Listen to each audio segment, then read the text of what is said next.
Yep. Thank you. Okay, good afternoon. Thank you, everybody, for coming today. I'm Paula Fomby, in the Sociology Department and a Research Associate in the Population Studies Center. And I'm very pleased to introduce today's speaker, Dr. Bethany Everett, is Associate Professor of Sociology and Adjunct Associate Professor of Obstetrics and Gynecology at University of Utah. Her research focuses on health disparities in sexual orientation and gender minority populations with regard to contraceptive uptake, pregnancy intention, birth outcomes, and cardiovascular health. Her most recent work leverages the concepts of structural heteropatriarchy and structural stigma to illustrate how sexism and discrimination operate through state policy to impact population health. Her work has been supported by R01 awards from NICHD and the National Institute on Minority Health and Health Disparities, and her nearly 80 publications, I don't know how you did that, but I'm very impressed, well, thanks. Have reached an interdisciplinary audience through outlets including Demography, Journal of Health and Social Behavior, Social Science and Medicine, Journal of Marriage and Family, and the American Journal of Public Health. I will turn things over to you. Thank you for joining us today. Yeah, thank you. It's a pleasure to be here. And, you know, after, gosh, almost 20 years of giving talks, I still get really nervous at the beginning, but I promise I'll smooth out by the end. That's me? Yeah? Okay, no more laughing. So I am going to be talking about structural heteropatriarchy as a concept that has helped me build a bridge between two areas of research that I have sort of lived in for my academic career. One being women's health, which I'm using in sort of quotes to describe the area of research around pregnancy, contraception, and abortion, which historically has not considered sexual orientation or gender identity in its sort of scope of interest. And then the other area of research, LGBTQ health disparities, which for decades did not think of their population of interest as having the capacity for unintended pregnancy, as needing contraception or abortion. So what I'm going to attempt to do today is to make the connections between LGBTQ policies and reproductive health policies, but I'm also going to talk a little bit about my sort of own personal academic journey to queer women's health and incorporate issues of reproductive health into LGBTQ health disparities. So with that, as I'm sure you are aware of, it has been a record-breaking bad year for LGBTQ rights in this country. Right now, this is accurate as of yesterday. The ACLU is currently tracking 426 anti-LGBTQ bills across the country. In my state of Utah, this legislative session just wrapped up, and we passed a ban on gender-affirming care for youth under the age of 18.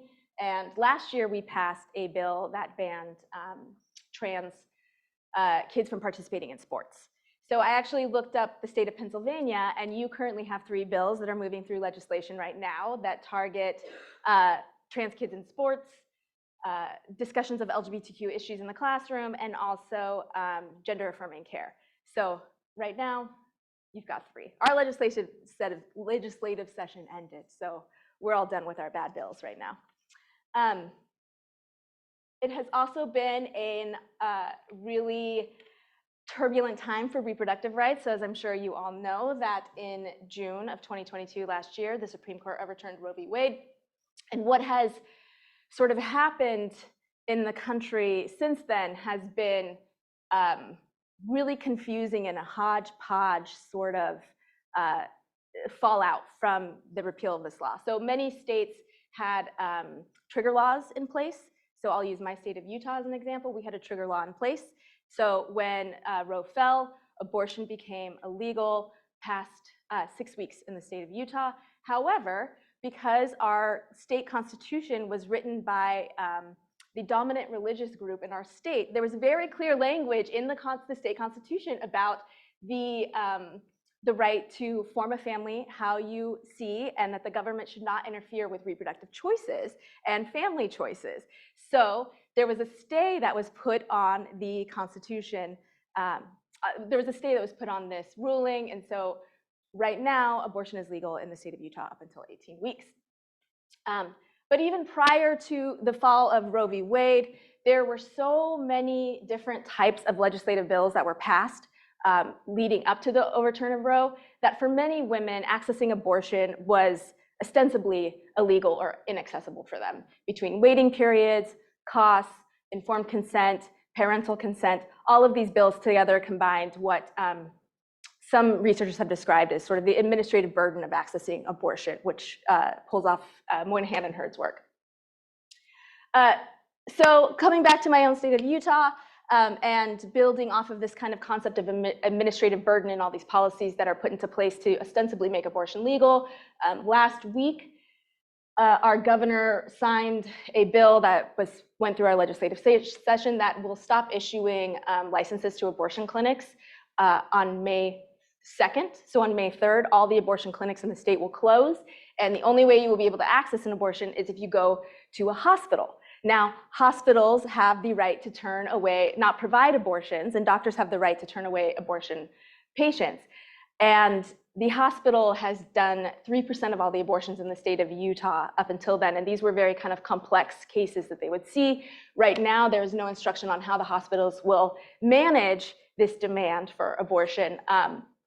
And whether people are just supposed to show up to the emergency room and say, give me an abortion, is very unclear, and what the hospitals will do. So for all intents and purposes, this will largely make abortion inaccessible in the state of Utah. All right. So feminist theorists have long argued that gender identity, and gender politics and sexuality are inherently linked systems of oppression that seek to enforce a gendered social structure that situates women within the home, advocates for compulsory motherhood, and privileges men's access to power and resources. Traditional gender divisions of labor are therefore rooted in the enforcement of heterosexual monogamous relationships. Policies that punish homosexuality and enforce heterosexuality are inherently linked to, if not grounded in, ideologies that distinguish between men and women's social and economic roles. And some feminist theorists have gone so far as to argue that sexuality is in fact the linchpin of the gendered social structure. So while our Republican legislators may not be steeped in feminist theory, they also see this connection between these two systems. So a good example of this is last year's PAA was in Atlanta, and every year before PAA there is a two-day sort of working group research meeting called Psychosocial, which focuses on issues around abortion and contraception. And because it was in Atlanta and because the legislative session was just finishing up there, a lot of the researchers who were our hosts had been at the Capitol until midnight the night before because they were down there advocating in non-university roles against an abortion ban that was going through the legislature. And they were ultimately successful. They kept this specific ban off the books. But at the last minute, the legislators were like, okay, we won't do this abortion piece, but what we're gonna do instead is we're gonna pass a ban on trans kids playing sports. Right? They saw these two bills as operating on the same sort of playing field, and that either one of them would satisfy their sort of conservative base. So I'm going to switch gears just a little bit here, and I'm going to come back to talking about these two systems working together and structural heteropatriarchy, but I'm going to give you a little bit of kind of perspective of how I got to this place. So that's me as a graduate student at the Institute of Behavioral Sciences at the University of Colorado. And yes, I do my own illustrations. And it was there where I really started thinking about sexual orientation as a demographic category. And prior to that, sexual orientation was really the realm of public health and not so much in the field of demography. And the way that sexual orientation measures were collected on surveys were you're either gay or you're heterosexual, and that was kind of it. That's who you were for the rest of your life. They were conceptualized as these sort of stable categories. And what I did as a graduate student there is I used the National Longitudinal Survey of Adolescent to Adult Health and showed that these categories, they were more complex, and not only were they more complex, they changed over time. And so really trying to complicate the way that we thought about sexual orientation as a demographic construct and more as a process that unfolded over the life course. It was then in 2012, I took my first academic position at the University of Illinois, Chicago, and I was an NIH Birch Fellow, so Building Interdisciplinary Research Careers in Women's Health. So for 2 years, I sat in monthly meetings with a bunch of OB-GYNs, and they were talking about pregnancy risks, they were talking about pregnancy outcomes, they were talking about maternal health, and the language that they were using did not include, the women that I often studied, but it also, the risk factors that they were talking about were the same risk factors in terms of depression, substance use, smoking, access to health insurance. Those were all disparities that had been documented among the sexual minority population. And so I started to kind of think, well, what have people done in the area of sexual minority health? Have people really thought about pregnancy for this population and the different contexts it could happen in? And the answer was no. So if you don't know, sexual orientation is multidimensional and it can change over time. So this book, Sexual Fluidity, was authored by Lisa Diamond, who is a colleague in the Department of Sociology of mine at the University of Utah. And this is, she did a qualitative study for over 20 years. She interviewed bisexual women and followed them up over time and found extremely high rates of changes in the gender of their partners, as well as their own sort of sexual orientation self-concept. In the National Longitudinal Study of Adolescent Adult Health, 20% of the people in that sample changed their sexual identity over time. There's a parade. And in studies that more focused samples of sexual minority women, 40% of those women changed their sexual identity over a period of 20 years. And if you look at nationally representative data, 80% of bisexual women, this is data from the National Survey of Family Growth, 80% of bisexual women have had a male partner in the past 12 months, and 25% of lesbian-identified women have had a male partner in the past 12 months. And that statistic has been replicated in other data sets.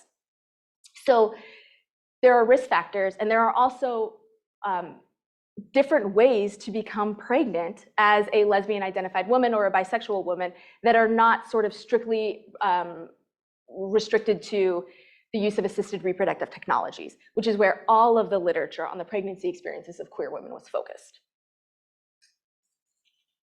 This is my last piece of artwork. So in 2015, I moved to the University of Utah and joined the sociology department there. And I started working really closely with the Division of Family Planning. And they had just started to roll out something called the Her Salt Lake Contraceptive Initiative. And this was a project that provided free contraceptive access of any kind to anyone using a family planning clinic in the Salt Lake area. So they provided free contraception to almost 10,000 people in the state. And for about 4,000 of them, they enrolled them in a longitudinal survey to try to get at different sort of social and economic and health related outcomes of having access to contraception.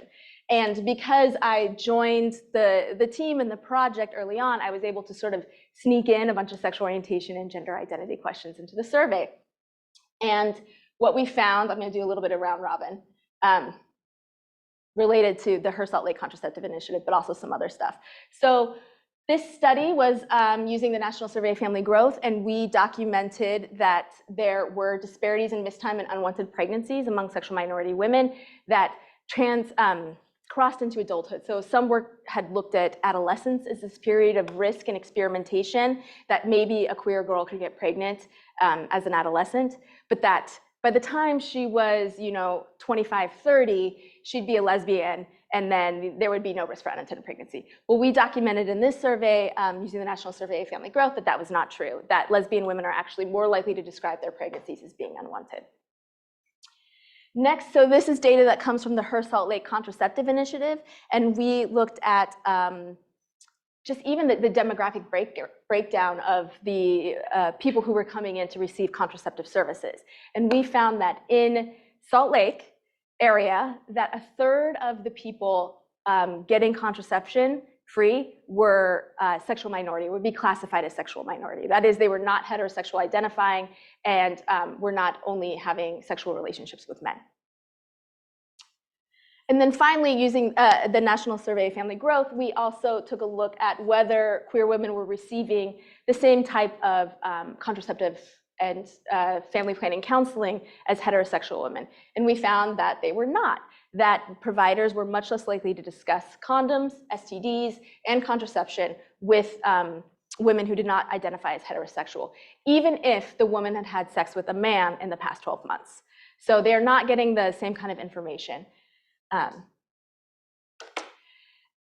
We then got some funds from the Society of Family Planning to do some qualitative work to complement some of these findings. And so this paper was led by Jenny Higgins. It was published in the American Journal of Public Health. And we did a series of interviews with women in Madison, Wisconsin, Chicago, and Salt Lake City, and found that these kinds of themes of providers not recognizing them as contraceptive needing clients were prevalent in the way that they were describing their interactions, but they were also describing a sort of, I don't want to say cognitive dissonance, but maybe like an identity conflict between seeing themselves as a queer person in a queer community and being a contraceptive needer or user. That there was a conflict between these two identities because of the way that the way that we talk about sexual orientation as being this kind of stable category. All right, and I need to read this to you. You can read yourself. Okay, so documenting these risks and then documenting the sort of disparities in historically considered risk factors for adverse pregnancy outcomes among queer communities, and then also demonstrating all these different contexts in which the sexual minority population may get pregnant. I then turned to the idea of, well, what about birth outcomes? Has anyone really looked at sexual orientation disparities in birth outcomes? And the answer was that not really. And again, coming back to this idea of who in the sexual minority community gets pregnant, all of this research was around the outcomes of women in same-sex relationships who had used assisted reproductive technologies to become pregnant, and looking at what the disparities between them and women who were in heterosexual relationships and used assisted reproductive technologies. And so what I did was recognizing that there are a lot of women who are not partnered with another woman, who may be single parents who consider themselves lesbian or bisexual. And then there's also a lot of data to suggest that there are many women who identify as bisexual or lesbian who have male partners, who may be in a different sex or gender relationship. And so what I did is I used the National Survey of Family Growth, which has identity as the indicator, and looked at disparities in birth outcomes. And you can see here is that when you focus in on identity as the indicator, you see that bisexual and lesbian women are more likely to have low birth weight infants, very low birth weight infants, preterm. And then we also looked at stillbirth and miscarriage, and you see that happening there as well. So this was the first study to use identity as the measure to document these disparities. The National Survey of Family Growth is really great because of its size and because you can look at, it's cross-sectional, so you can gather a bunch of years together to get enough power to do this kind of work, but it has a lot of limitations. The biggest, in my opinion, is that all the survey information, so around risk factors, your relationship status, your education, your income, are gathered at the time of the survey. The pregnancy histories are all retrospective. So income, education, and let's say BMI, right? Those are taken at the time of survey, and then your pregnancy could have happened 5, 10, 15 years ago. So being able to say that control for education or income or BMI to try to account for these risks is really complicated because pregnancy and childbearing affects all those things. So the time order thing is a big hot mess. And as a result, we were not able to look at really kind of any of the mechanisms. And that's where I turned back to my one true love, Ad Health, which is, again, this longitudinal data set that started in the mid-90s and has followed people in the United States for over 20 years now. Wave 6 is being collected. They're out in the field kind of wrapping that up. And what is really useful to add for me about AdHealth is that it measures sexual orientation at multiple time points.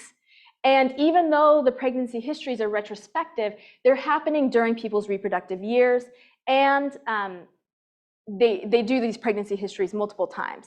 And so what is really nice for me is that I took the pregnancy file and sort of restructured it so that I could plop the babies in the timelines of the women's lives. And I'm using women here because these are women who are assigned women at birth and also identify as women. And I'll talk a little about gender identity as a limitation at the end of this, because there are 17 people who did not identify as women, but had had at least one pregnancy, and they are not included in the study because there's 17 of them. So because of this, I was able to produce a sort of series of papers that look at sexual orientation disparities in birth outcomes and some of the risk factors, getting the time ordering correct, making sure I'm looking at the sexual orientation prior to the birth, closest to the birth, ever. So really kind of throwing the book at how to measure sexual orientation around pregnancy. And we documented that they had poorer health in the year prior to giving birth, that they were more likely to experience IPV with male partners, with male pregnancy partners, and that they were less likely to access prenatal care. So a lot of those risk factors we were able to establish, but we still weren't really able to make a lot of sense of or explain away the disparities we were observing. So that is when we turned back to thinking about structure. So I'm sure that many of you are very familiar with kind of the social ecological approach and framework that Nancy Krieger has put forward. And relevant to sort of my areas of research, structural stigma, which was really established by Mark Hatzenbuehler, documents how it builds off the minority stress theory, which Ilan Meyer put forth, but really shows how social climates, policies, and the social environment that stigmatizes sexual minority people can translate into health disparities. And so the way that this has been measured is using laws, the number of GSAs. Some work has used like Gallup poll data and aggregated it to specific spatial areas to get an idea of kind of the norms in the area. Yeah. Gay Straight Alliance, but they're not called that anymore. They are called gender, oh gosh, it doesn't matter. But yeah, a club, an inclusive LGBTQ club. Yes, that's what it is, sorry. But yes, so structural stigma, and then structural sexism, which is Patricia Holman's theory, which she put forward in 2019 in ASR about how sexism is composed of political, cultural, and economic systems that favor men's access to power and resources. And this includes measures of socioeconomic inequality, religiosity, political power, and family planning. Feminist researchers, again, coming back to this concept of compulsory heterosexuality and structural heteropatriarchy, feminist researchers have argued that the political, cultural, and economic system which reinforces heterosexuality is not only the dominant, but the only acceptable family and romantic structure is integral to the maintenance of the sex-gender system. While a large body of research has examined the role of gender in the creation of health disparities, the lack of research explicitly connecting heterosexuality as part of the system is inherently problematic. So when people talk about gender and structural sexism even, they don't recognize the role of heterosexuality and how what it plays in this work. And Chris Ingraham, who is a theorist, published in her 1994, The Heterosexual Imaginary, she argued that the lack of explicit examination of the role of heterosexuality in gender research not only renders heterosexuality as a feature of the patriarchal society, it renders it not only invisible, but natural. And if you make it invisible and natural, then you can't actively interrogate it and incorporate it into your critiques. Yes, so there we go. And then, so we had a lot of discussions about what to name this construct. And we finally landed on heteropatriarchy because patriarchy really highlights the role of cisgender male dominance as central into the organization of a capitalist society. But also, if you don't use that hetero as the prefix, then you're really falling into this trap that Ingraham argues that by not naming it, you're not really opening up the field to interrogate it. Okay, so we were able to publish this argument in Demography, which felt like a real win for little baby feminist demography me. And what we did is we took a look at, we're using AdHealth here, and we're focusing on birth outcomes for a few reasons. One is because the US lags comparably to other nations. Other research has shown that birth outcomes are influenced or sensitive to the social context. There's regional variation in both the measures of structural heteropatriarchy, which I'm going to show you in a second, and birth outcomes, and also because my R01 said I would do it.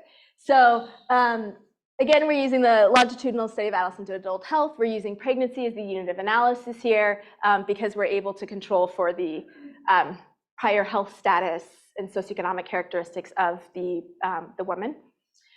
We ended up with 10,526 singleton births to that many women. We use multi-level models to account for the clustering of multiple births to a single person.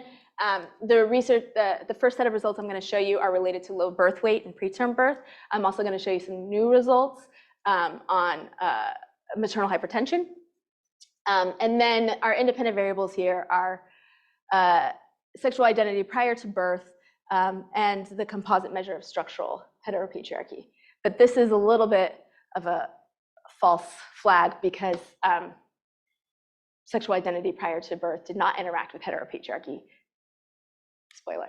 Okay, so this is the measure that we used, and this is really limited by the kind of data that we have access to. So the way that AdHealth works, if you don't know, is at the time of the interview, they take the location of the individual taking the survey, and then they, on the back end, connect it with a bunch of other sort of census level indicators, measures from the policies that people are interested in. They recently just released a data file that connects individual residences to historical redlining policies.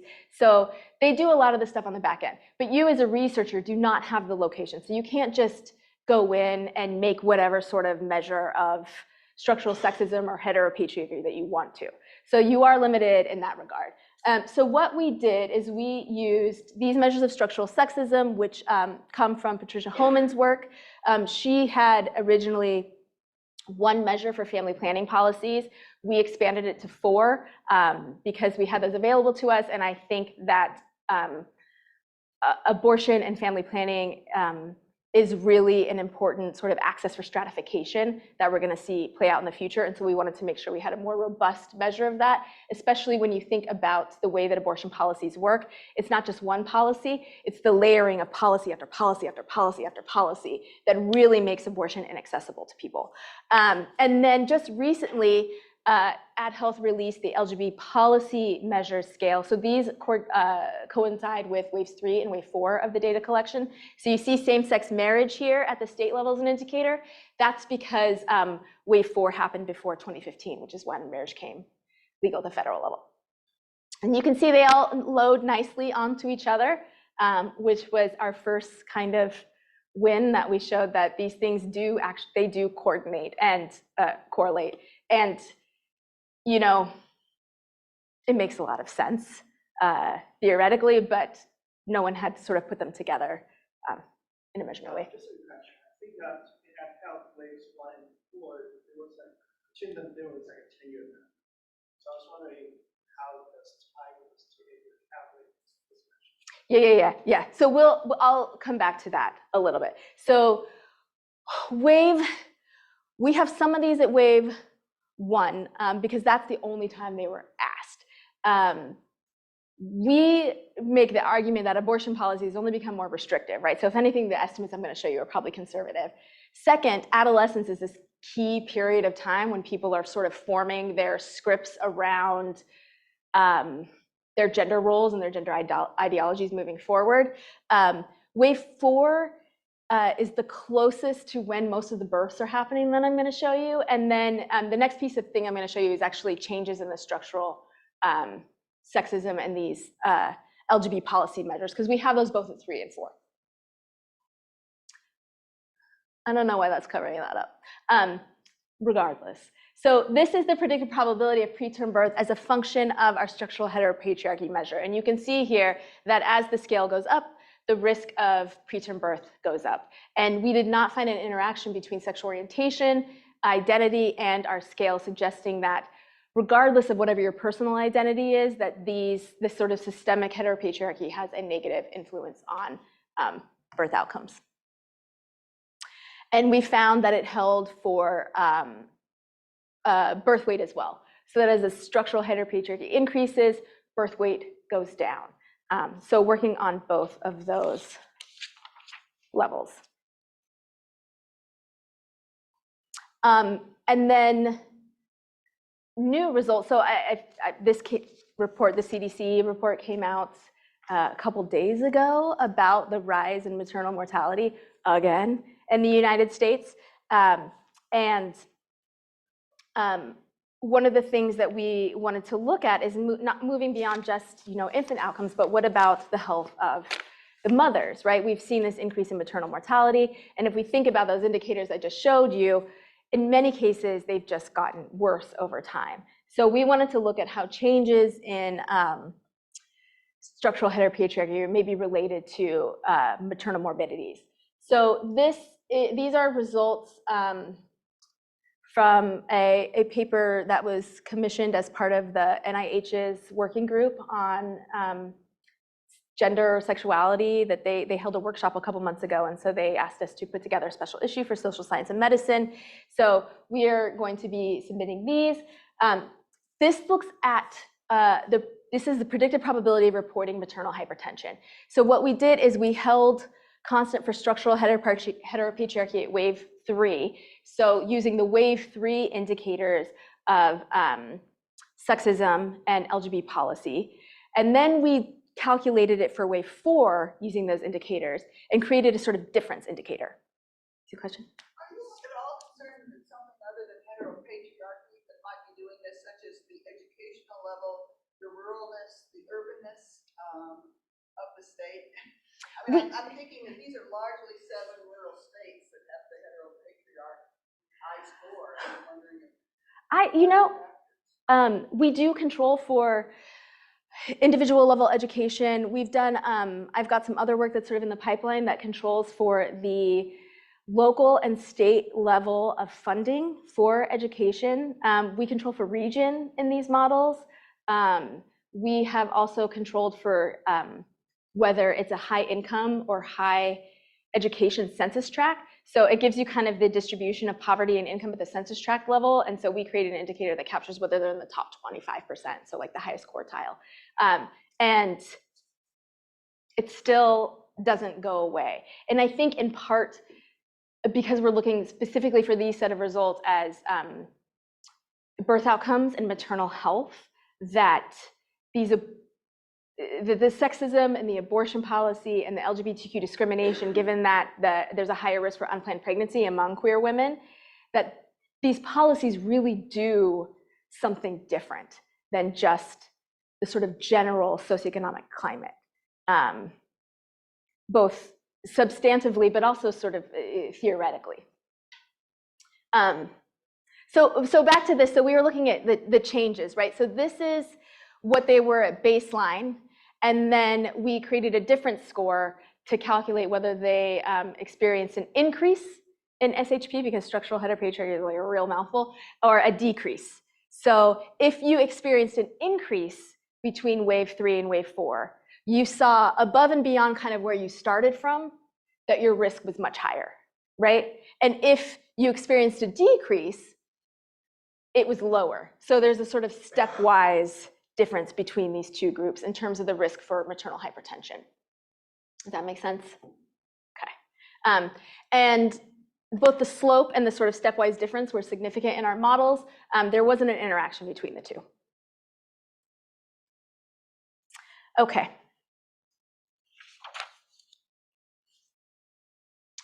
All right, so our results, we think, I say are, representing, the dozens of people that I've had the privilege of working with. I think they have a few implications for demographic research. First, we found a high level of correlation between our indicators of structural sexism, family planning policies, and LGBT policy measures. These findings further bolster feminist scholars' claims regarding the interconnected nature of heterosexuality and gender oppression, and where previous work has shown how sexist and heterosexist norms are co-implicated in the reproduction of inequality at the interpersonal level. Previous work has not looked at these as systemic inequalities at the institutional level. And as demographic researchers increasingly focus on structural forms of discrimination on individual health, our results point to the need to think of different forms of identity-based stigma as not necessarily independent, but as part of a larger system of discrimination that privileges white cisgender men. Second, they add to the growing body of work that shows that macro forms of discrimination are related to maternal and infant health. I think it's really important as we see that the things that appear to be related to better maternal health are going away, a lot of them. And so we're seeing these shifts in the wrong direction, and we're also seeing shifts in increases in maternal mortality, and I don't think that is a coincidence. But pregnancy is really a unique state, not only in that it impacts the health of the infant, but there's new research that is showing that the pregnancy context, so whether you have a preterm birth, whether you as the pregnant person have a low birth weight infant, or whether you experience gestational diabetes and maternal hypertension, that has long-term implications for the pregnant person's health. It's associated with cardiovascular disease and risk down the line. And I am waiting very impatiently for news from NIH about a grant that will allow me to study the long-term implications around gender, sexuality, and pregnancy context and cardiovascular health. And I made this meme. This is the epic handshake meme, if you're not familiar. I'm too old to be making memes, but you know what? Sometimes you got to pander to the grad students. So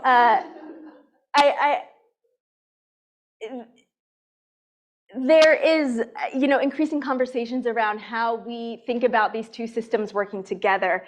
And I think it's important to keep in mind that repealing the rights of both abortion and anything related to sexual orientation or gender identity will almost certainly have a disproportionate negative impact on queer women of color. I've shown that in my work. I know other people have shown it in their work. And I know that, this is going back to bell hooks, right? And she argues about the white supremacist capitalist patriarchy.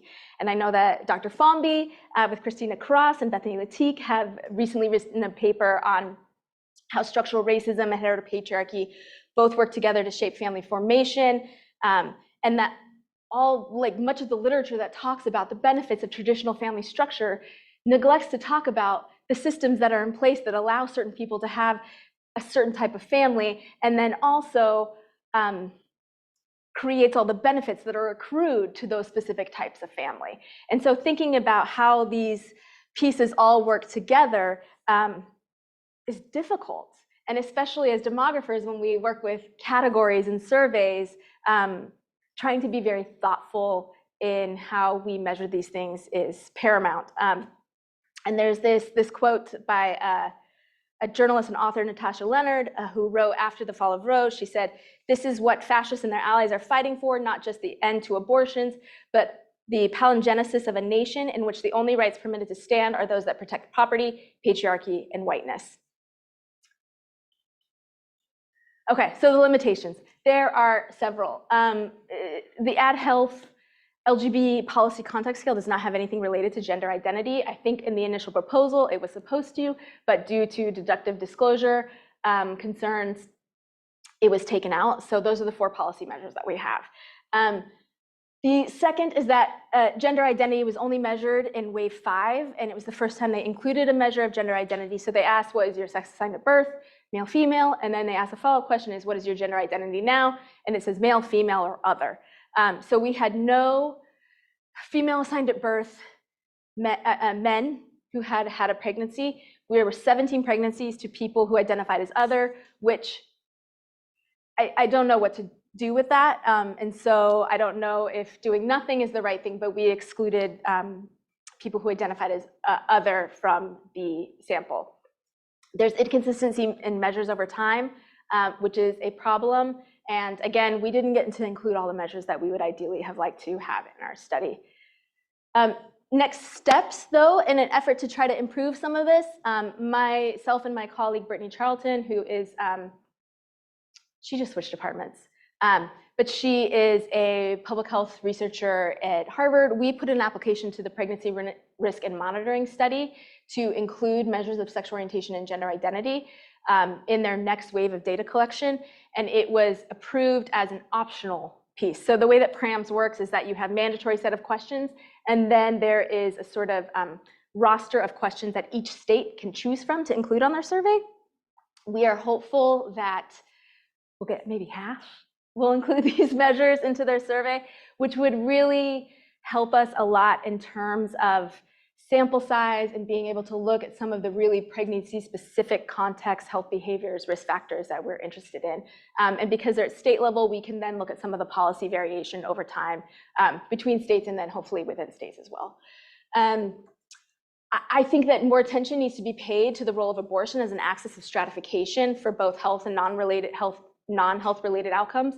Public health has been really good at looking at abortion. Sociology, not so much. I'm working on a paper with Kate Taylor, who's a gender scholar at UC Santa Barbara, and we're documenting the way that access to and use of abortion is related to multiple dimensions of socioeconomic status over time. I've also done some work around male abortion beneficiaries, is what we call them, and documented how men whose partners have abortions are able to go on and complete more education and have higher incomes later in life. But I don't think we've really taken abortion seriously in demography. If you look in ASR or AJS, the word abortion only comes up 6 times in the titles of the articles, and many times it's an example of social movements rather than the experience of abortion itself and what it means for people's livelihoods.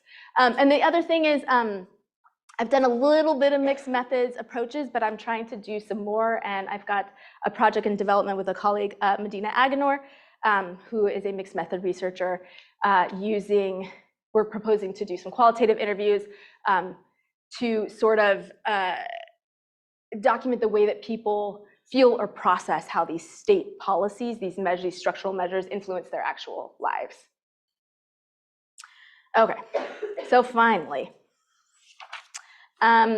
what I think is really important when we think about LGBTQ rights and policies and also structural sexism is that these laws, they codify structural discrimination, right? So they take the negative feelings and attitudes that you might suspect that your neighbors have, and then they turn them into actual laws that impact your material life.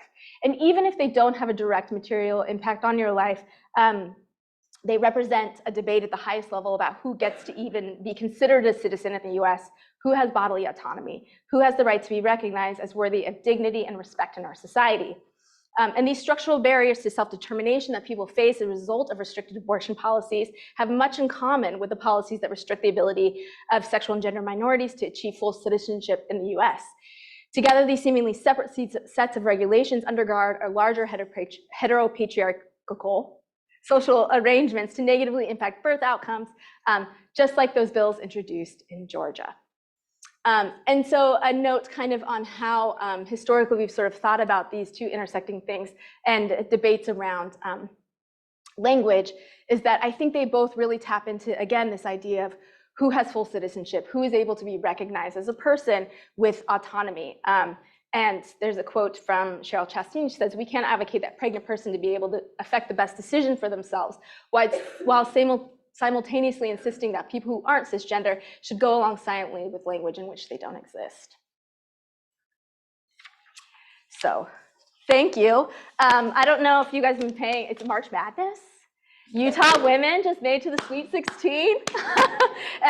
And that is my daughter at the first round of the March Madness game. I know, I was up late watching, they beat Princeton, so And I would love to hear your questions and comments. I think we have 15 minutes.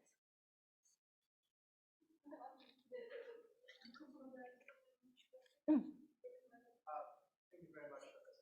I guess, as you have discussed how gender categories are this dynamic and non-conventional, I was wondering if you also talk earlier about the dynamics of structural heteropatriarchy or passive dynamics. I think there are actual research done by Penn on those on how transgender identifications could vary across cohorts. Yeah. That's potentially a result of policy changes and the structural norms that Yeah. operates over time, really. So I was wondering how that can be really accounted for when we understand structural discrimination just from a macro perspective. Yeah, absolutely. I mean, people use the left-handed sort of argument, right? Where they say that once people stopped getting their hands slapped for being left-handed, the number of left-handed people like spiked in the country, right? And so people kind of make a similar comparison that we have seen a number of young people who identify as trans or non-binary go up pretty dramatically in recent years. And some people make the argument, well, that's because once there's visibility, once there's a conversation, and all these bills that we're seeing, like these are backlash bills, right? They are a response to people feeling potentially more free to be themselves. In terms of demography, the measurement, we've been really bad at it. And even while people have tried to be better, I was talking to Emilio. So NIH commissioned a report with the National Academies of Sciences to create a sort of guideline for measuring sexual orientation and gender identity. They released it, and within months, independent groups of LGBTQ health researchers were creating their own committees because they hated those measurements so much. And so, keeping abreast of the way to measure complicated, multidimensional social constructs that are also changing in terms of the language and the way that we talk about these things as fast as it's occurring in real life. We're really slow as researchers. Our review process takes a long time. Developing surveys takes a long time. Putting together National Academy committees on measurement takes a long time. And by the time you release them, they're practically outdated. So I don't really have a good answer, but I just have more pile on how hard it is. I think the extent to which we can include measures of sexual orientation and gender on longitudinal surveys is really, really important, because showing how these things are changing and how people's sort of lived experiences of their own gender and sexuality as something that evolves over time. It's not just adolescence, right? People just don't stop being sexual and gendered persons once they reach 19 years old, right? That the more that we can do that, the more nuance we can bring to the conversation. It was excellent, and I really like your work. So it was a terrific presentation. Thank you. I'm thinking about mediators or mechanisms, however you can conceptualize it. And in particular, I was thinking about some other like policy-related mechanisms. Yeah. Like I was thinking about how the index of heteropatriarchy might be connected to other policy initiatives that might be pathways of some of the outcomes. And in particular, I was thinking about things related to healthcare access, Medicaid, and also to even like China's policies. Like we know that funds that go to China have been like diverted from actual income support families to things like marriage promotion and things like that.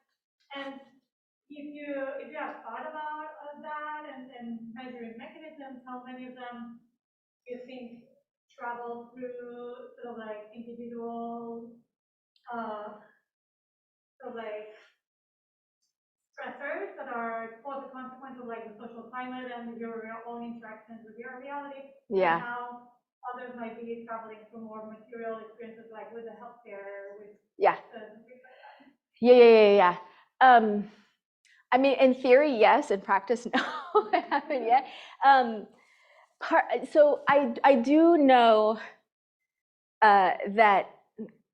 So the Ed Health Policy Context Files they're kind of a beast, and I only recently found the Medicaid expansion measure, and so I've been thinking about how to kind of work some of that into these analyses and thinking about, what other sort of social safety net structures are in place. I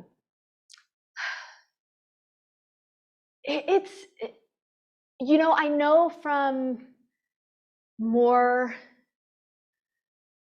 some of the qualitative interviews that we've done and from some of the smaller data sets that are focused on, that are longitudinal samples of queer women, and some of the interviews that have come out of that, like there definitely is an interpersonal element here, right?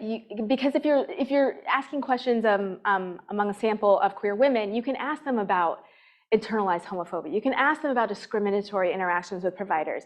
So you can get at some of these interpersonal interactions that influence their ability or want to even go to a healthcare provider, right? If you want to think about one of the most sort of gendered experiences that you can have is pregnancy, right? And if you are a queer person, or a trans person, or even just like a butch lesbian, going to these spaces can be really, really difficult. Everything's pink, right? All of the survey forms ask you about the husband, the male partner, and we're starting to see some movement on kind of making these spaces a little bit more inclusive, but there definitely is an interpersonal effect that's going on in terms of avoidance of the healthcare system, or if not avoidance, when you go there, that you have a really awful experience.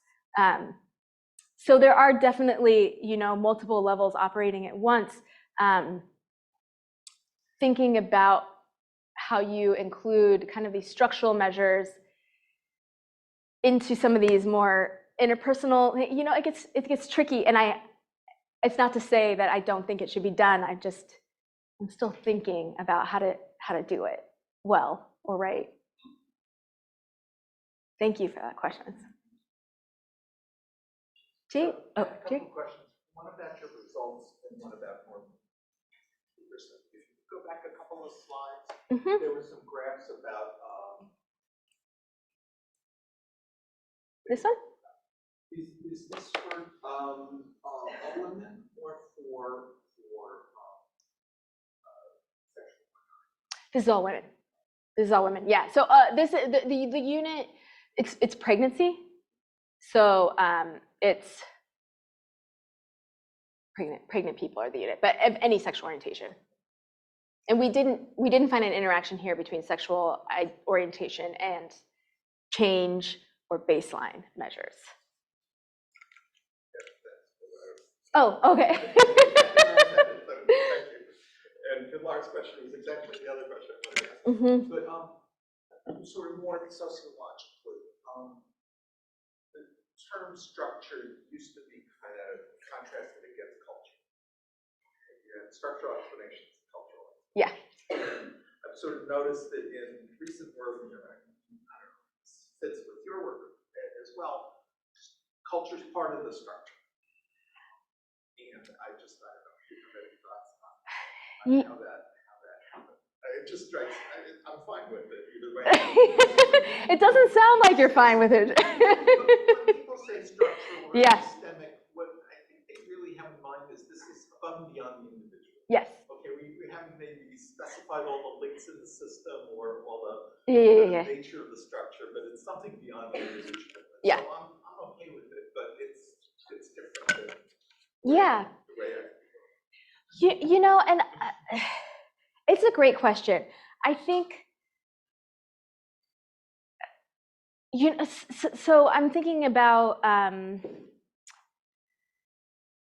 the way that people have sort of aggregated up attitudes, right? So they've taken individual level norms and attitudes about gender or sexual orientation, and they've taken them and they like aggregate it up, right? And they say, okay, this is a measure of sort of the cultural structure.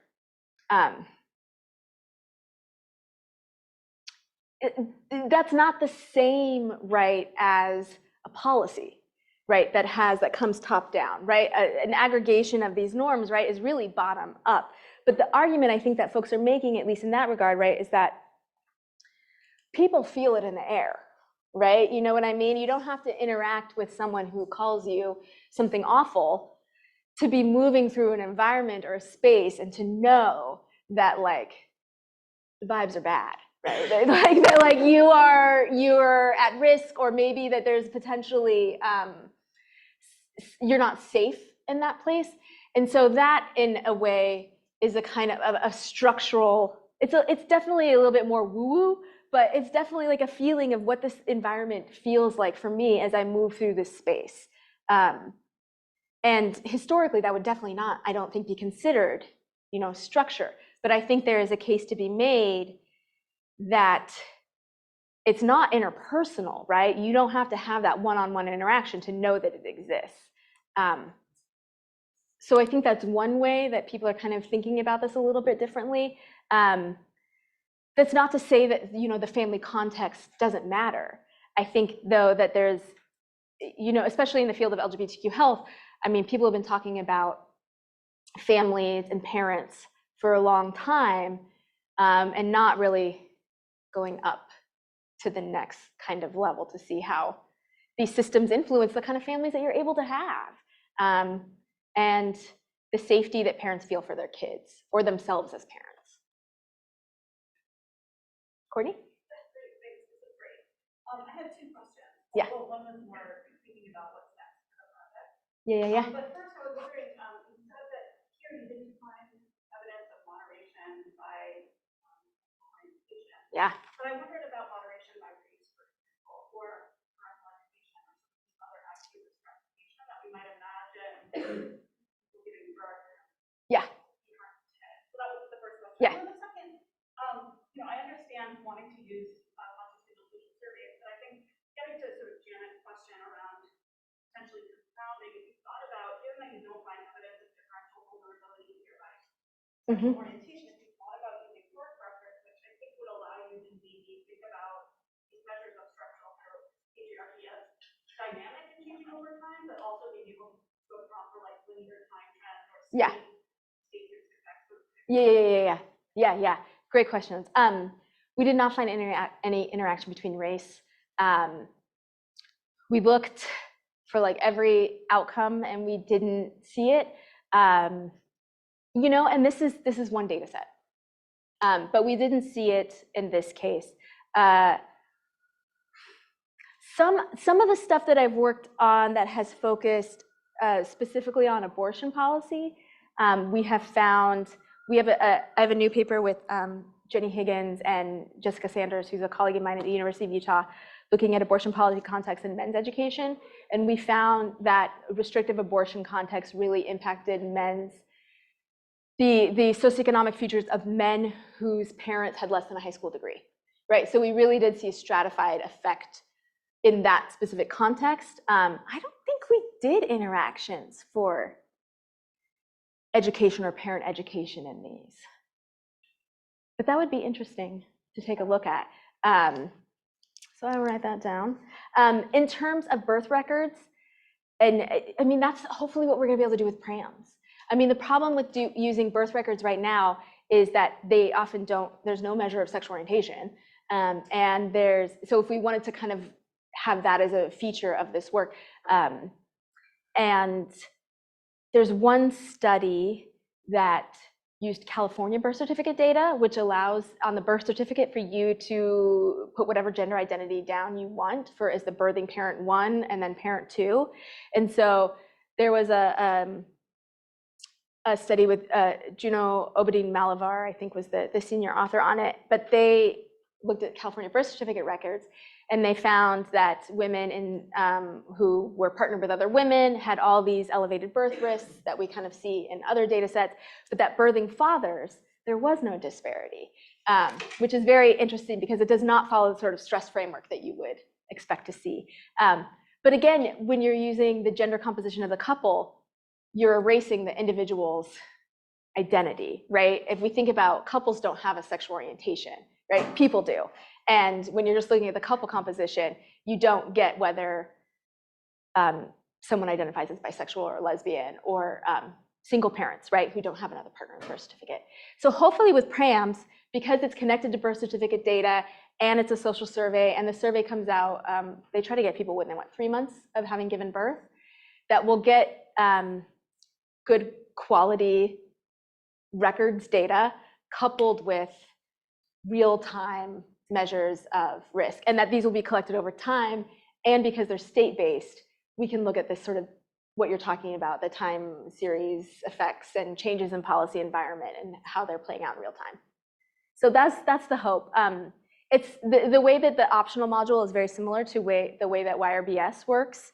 And I think there's like 38 states that opted to include gender and sexual orientation measures. So the hope is that we'll get something close to that for the states that decide to use it.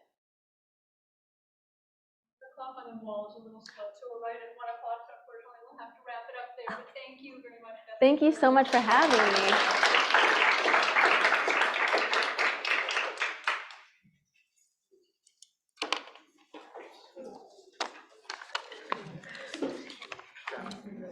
Good demography question about Yeah. response rates.